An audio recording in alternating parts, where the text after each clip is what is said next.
గుడికోటకు నేను అలీపూర్ శాకాహార ర్యాలీకి వచ్చినప్పుడు ఫస్ట్ టైం చూశాను. ఖానాపూర్ మాస్టర్స్ తీసుకొచ్చిండ్రు, తర్వాత మైతాపూర్ మాస్టర్స్ తీసుకొచ్చిండ్రు. ఇది మూడవసారి చక్కగా. నా పేరు సునీత. తల్లులందరూ చక్కగా ఇక్కడే ఉండాలని కోరుకుంటున్నాను. పూర్తిగా శరీరంతో పాటు మనస్సుతో పాటు ఇక్కడే ఉండాలని కోరుకుంటున్నాను.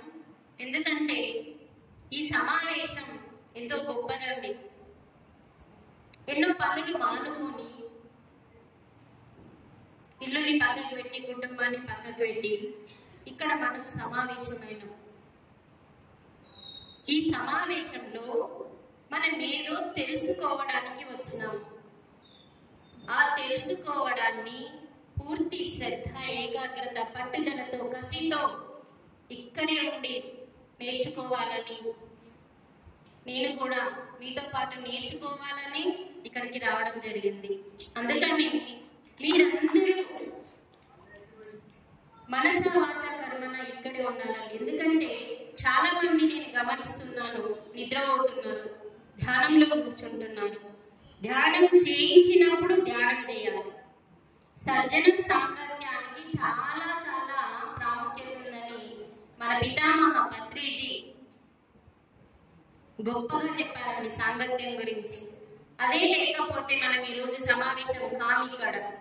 కాబట్టి సజ్జన సాంగత్యం అంటే కాస్త సత్యం తెలిసిన మాస్టర్లతో మనం డిస్కషన్ చేయడమే సజ్జన సాంగత్యం. కాబట్టి ఈ సజ్జన సాంగత్యం నన్ను ఏ ఉన్నత స్థానానికి తీసుకెళ్తుందో అని మనం సిద్ధంగా ఉండాలి నేర్చుకోవడానికి.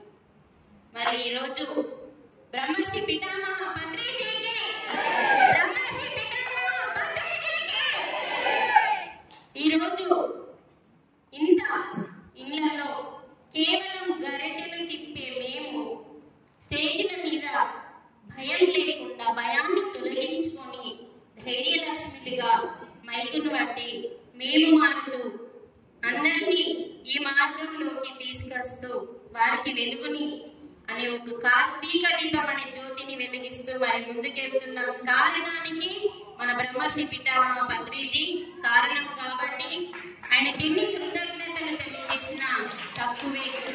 మరి ప్రతి ఒక్కరూ పత్రిజీలుగా ధ్యాన ప్రచారం చేస్తున్నాం. కాబట్టి పత్రిజీ అనే ఒక్కడే కాదండి, మన ప్రతి ఒక్కరం కూడా ఆయనలాగా హనుమంతంతో చక్కగా శ్రమ చేద్దాము. మరి ఈ శాకాహార జగత్కి, ధ్యాన జగత్కి, అలాగే పిరమిడ్ జగత్కి ప్రతి ఒక్కరము మనం హనుమంతులుగా వర్క్ చేస్తున్నాము, ఇంకా చేద్దాం.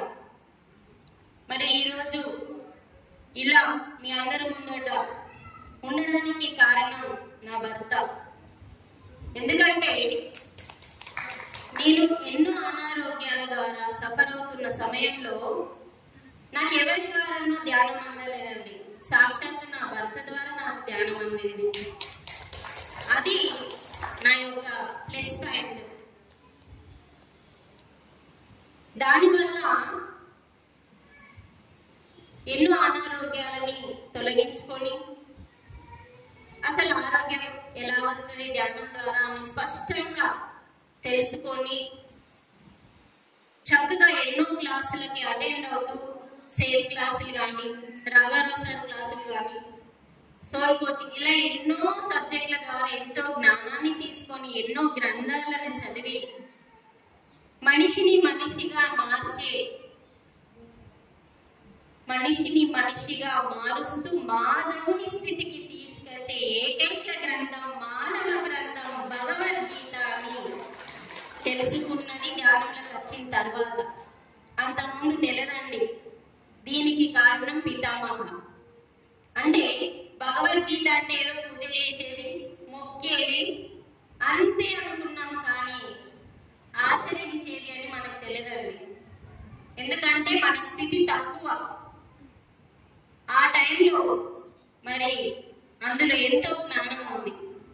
దాని గురించి మనం కాస్త టైం ఉంటే తర్వాత తెలుసుకున్నాము మన మానవ గ్రంథం గురించి.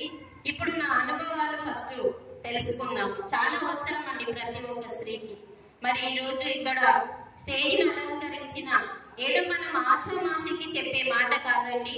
ఎప్పుడో మనం అందరం ధ్యానంలోకి రాకన్నా ముందు సత్యనారాయణ మూర్తి అనే పేరులో చూడండి, సత్యనారాయణ మూర్తి. ఆ పేరు వాళ్ళ నాన్న పెట్టిండో వాళ్ళ అమ్మ పెట్టిండో ఎవరు పెట్టిండో కానీ చాలా అద్భుతమైన పేరు. అదేమో మామూలుగా మనం మాట్లాడట్లేదండి. మన శరీరానికి వెన్నుముక్క ఎలాగో మన జగిత్యాల డిస్టిక్కి మరి ఇది అంటే ఎందుకంటే మనం ఇప్పుడు ధ్యానంలోకి వచ్చినాం. సారు ఏ ఇయర్లో సార్? 98. అప్పుడు బ్రహ్మర్షి పితామహ పత్రిజీ ఇక్కడికి వస్తే చాలా గ్రామాలు సార్ని తిప్పడం, అవి ఇప్పుడు ర్యాలీలు జరుగుతూ క్లాసులు జరుగుతూ మేము వస్తున్నప్పుడు సార్ని నేను ఇప్పుడు ఇక్కడికి తీసుకొచ్చిన ఈ ఇయర్లో ఇప్పుడు తీసుకొచ్చిన అని సార్ చెప్తూ ఉంటే, సార్ అప్పుడు విత్తనాలు పత్రి సార్ని పట్టుకొని విత్తనాలు చల్లేసిండు. అవి ఇప్పుడు మొక్కలుగా చెట్లుగా ప్రతి గ్రామంలో మొలకెత్తడానికి కారణం సత్యనారాయణ మూర్తి గారు. చూడండి, సత్యనారాయణ అంటే ఏదో వ్రతం కాదండి. సత్య వ్రతము అంటే ఏంటంటే సత్యాన్ని తెలుసుకోవడం. మనం వ్రతం అంటే ఏదో మనసంతా ఏదో గాలికి పోయి పూజ చేస్తే అయిపోయే, తీర్థం తాగితే అయిపోయే, ప్రసాదం తింటే అయిపోయే అన్న భ్రమలోనే ఉన్నాం మనం. సత్య వ్రతము చాలా గొప్పదండి. అక్కడ మూర్తి అనేది ఉన్నది చూడండి. మూర్తి దేనికోసం అండి? ఆదర్శం కోసం. ప్రతి మూర్తి ఇప్పుడు మనం అంటాం కృష్ణుని మూర్తి, రాముని మూర్తి. ఇప్పుడు కోటలో ఉన్నాయని మూర్తులు అంటే విగ్రహాలు. అంటే మూర్తి అనేది ఆదర్శంగా తీసుకోవడం. మన జగిత్యాల జిల్లాలో మొట్టమొదటిసారిగా పిరమిడ్ రావడం గొప్ప విషయం. అలాగే సార్ కూడా తనని ఎంత ఆదర్శంగా తీసుకుంటే మనం అంత ఎత్తుకు ఎదుగుతామండి. ఆ పేరులోనే అంత అద్భుతం ఉంది. మరి ఆయనలో కూడా చాలా అద్భుతంగా ఉంది. మరి ఏ రోజు కూడా నేను ఇంత సీనియర్ మాస్టర్ని అన్నది తనలో చూడలేము మనం. ఎప్పుడు కూడా ఇప్పుడే వచ్చినట్టుగా ప్రతి ఒక్క మాస్టర్కి రెస్పెక్ట్ ఇవ్వడం అనేది నిజంగా ఇందాక తేజస్వి చెప్పారు, చిన్న పత్రిజీ అని, జూనియర్ పత్రిజీ అని. నిజంగా మనం చక్కగా ఈ జగిత్యాల జిల్లా ఇప్పుడు అద్భుతంగా మరి ఎన్నో గ్రామాలు పిరమిడ్స్ వస్తున్నాయి. ఎన్నో కారణమే సార్ కాబట్టి ఇది ఏదో మనం సార్ని ఎక్కడికో ఎత్తేసుకుంటున్నట్టుగా కాదండి. ఆదర్శంగా తీసుకోవాల్సిన సత్యనారాయణ మూర్తి గారికి శతకోటి వందనాలు. తప్పకుండా తీసుకోవాలండి, మామూలుగా చెప్పుకోవడం కాదండి. ఆయన ఇప్పుడు మనకు మన సొసైటీకి మన జిల్లాకి వెన్నుముకగా ఆయన చూస్తుంటేనే ఎంత కళగా స్పష్టంగా అందంగా, అంటే అందం అంటే బాహ్యంగం కాదండి, అంతరంగం ఎంత అద్భుతంగా కనిపిస్తారు. అది సార్ చూసిండు కాబట్టి మరి అలాంటి మాస్టర్స్ ప్రతి ఒక్క మాస్టర్గా ఎదగాలి. మరి ఈరోజు మనం ఇందాకటి నుంచి మనస్సు మీద చాలా పాటలు వస్తున్నాయి కదా. మరి ఒక మేడం పాట రాసింది, మనసుని నిప్పుతో కడగనా కన్నీటితో కడగనా ప్రశ్నించిందాన్ని. ఆమె దగ్గర సమాధానం లేదు. ఆ పాట రూపంలో ఆమె ప్రశ్నని అడుగుతుంది. అక్కడ గమనించండి, మన మనస్సుని నిప్పుతో కడుగుదామా కన్నీటితో కడుగుదామా? మరి బ్రహ్మర్షి పితామహ పత్రిజీ దేంతో కడుగమన్నాడండి? దేంతోని? నిప్పుతో కాదు, కన్నీటితో కాదు, మనస్సుని అంతర్మౌనంతో. అంటే బాహ్య మౌనం కంటే అంతర్మౌనం అంటే ధ్యానం. మరి ప్రశ్న అక్కడ ఉంటే ఆన్సర్ ఎక్కడుందంటే PSSM మన సంస్థలో ఉంది ఆన్సర్. అవునా కాదు చెప్పండి? ఆమె ప్రశ్నించింది, పాట పాడింది, అందరికి బాగా నచ్చింది. కానీ ఆన్సర్ కనుక్కోలే వాళ్ళు. ఆన్సర్ కనిపెట్టింది బ్రహ్మర్షి పితామహ పత్రిజీ. బుద్ధుడు మనకు తెలియదండి, కానీ ఆయన దగ్గర ఉన్న శిష్యుడే మన పితామహ. మరి అలాంటి పితామహ మనమున్న టైంలో సారున్న టైంలో మనకి దొరకడం, మరి మనస్సుని నిప్పుతో కాదు, కన్నీటితో కాదు, అంతర్మౌనంతో గడగండి అని చెప్పి ప్రతి ఒక్కరికి ధ్యానాన్ని అందించిన మహానుభావుడు. కాబట్టి ఆన్సర్ మన సొసైటీలో ఉంది. మన సొసైటీలో మరి ప్రతి ఒక్కరూ గొప్ప వాళ్ళే, కానీ నేను తక్కువ అని ఊహించకండి. చూడండి, ఎవరికి మైకిచ్చినా వారి అనుభవమే జ్ఞానం అన్నారు. అనుభవమే జ్ఞానం అంటే ఎన్నో అనుభవాలు, చాలా మంది లోతులు ఉన్నాయి. వారి అనుభవాలు వింటూ ఉంటే చాలా అద్భుతంగా అనిపిస్తుంది. ఎందుకంటే ఎవరు తక్కువ కాదు. ఆ అమ్మ కూడా పాట పాడింది మనస్సు మీద. చూడండి, ఆమె శ్వాస అని పత్రిజీ అని ఇప్పటికిప్పుడు సార్ మనసు గురించి చెప్పినప్పుడే తను చేంజ్ చేసిందని చెప్పిందండి. ఆ బుక్లో ఉన్నది వేరు, ఇక్కడ స్టేజ్ మీదకి వచ్చి సార్ మాట విని మన శ్వాసే మన గురువు అని మాట్లాడినప్పుడు, మరి మనసు గురించి సార్ చెప్పినప్పుడు అప్పటికప్పుడు ఆ యొక్క వర్డ్స్ని చేంజ్ చేసి మరి మనకు పాట అందించింది తను.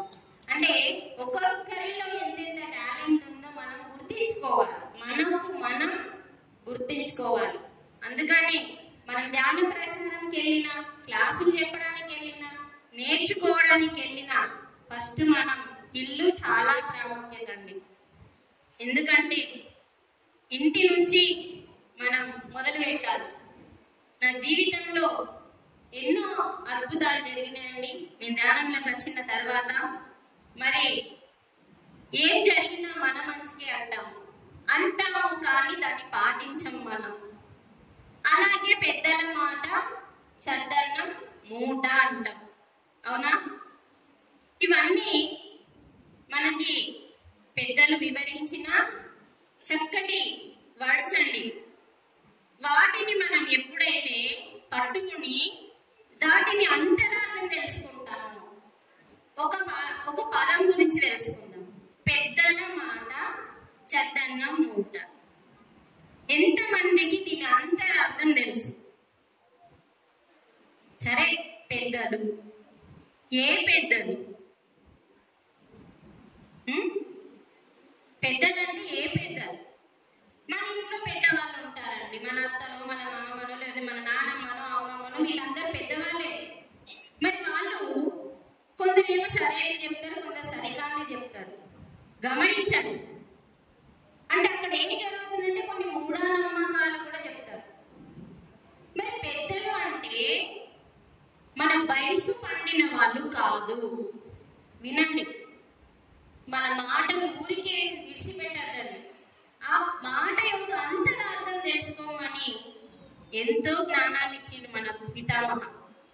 మరి పెద్దల మాట చద్దన్నం మూట అంటే మన ఇంట్లో వయసు వచ్చిన పెద్దల మాటలు వినాలి, కానీ ఎంతవరకు రైట్ రాంగ్. అమ్మ మాట వినాలని మనకు అందరు చెప్తారు కదా, అమ్మ మాట వినాలి, కానీ నీకు ఒక విచక్షణ ఉంది కదా, మనకు ఉంది కదండి.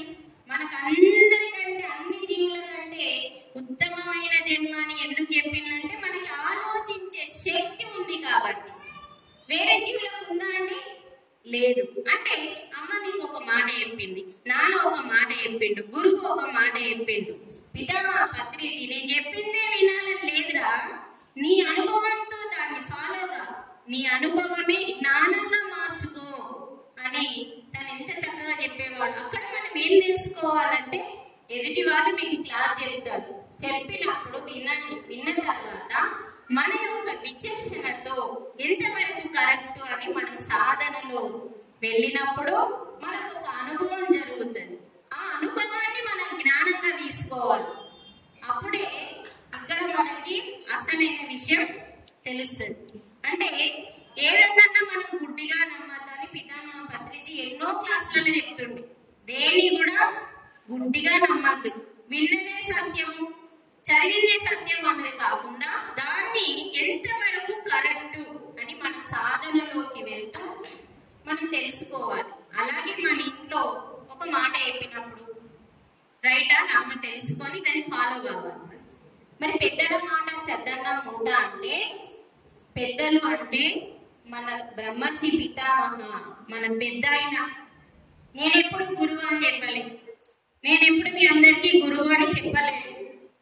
అసలు సిసలైన గురువు మన శ్వాస అని చెప్పాడు.